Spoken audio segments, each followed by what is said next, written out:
Nag-step down na nga si Senator Erwin Tulfo sa Blue Ribbon Committee at ang bagong head ay si Kiko Pangilinan. Dalawa lang naman yan. Baka tinamaan din siya ng hiya.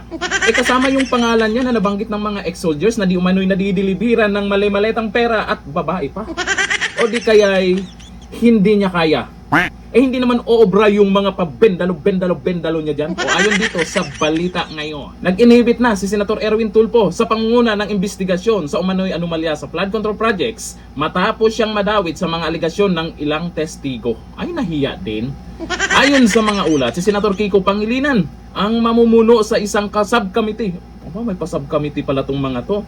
Nahahawak at mga ngasiwa sa pagpapatuloy ng investigasyon. Pero sa totoo lang, hindi interesado ang mga tao dito sa gagawin yung paimbestiga.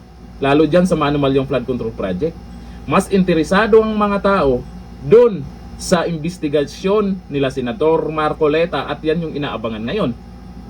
Nauna nang itinuro ang ilang dating bodyguard ni dating Congressman Saldico, si Tulfo, bilang isa sa maumano'y tumanggap ng mga maleta na may laman umanong pera. Paldo Isang alegasyong mariin niyang itinanggi. Wala namang aamin dyan. Sa laki ba naman ng halagang pinag-usapan dyan? Tingnan nyo, sa lahat ng nabanggit, may umamin ba? Sa dami ng nabanggit, may umamin ba? Wala, hindi aamin yung mga yan. Pero nagdedepende po tayo kung sino yung may mga ebidensya. Kung totoo ba yung ebidensya na inilabas ng mga ex-soldiers.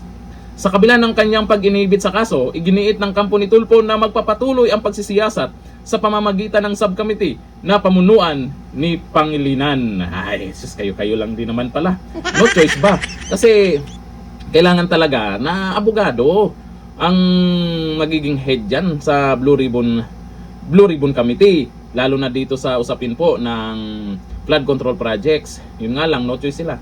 Ito na lang talaga si Kiko Pangilinan. Pero doon sa kabila, maraming abogado kasi doon Senator Cayetano at itong si Marcoleta, pag nagkasabay yung dalawang yan para imbestigahan kung ano ang katotohanan, walang kasamang bendalo na yan. Kailangan masusunod yung batas. Inaabangan ngayon, eto, ang bago. Lalabas na ang 14. Nako, panibagong testigo. Ano kaya yung mga ilalabas nilang mga ebidensya? Lagot kayo. Hanggang dito na lang. Thank you.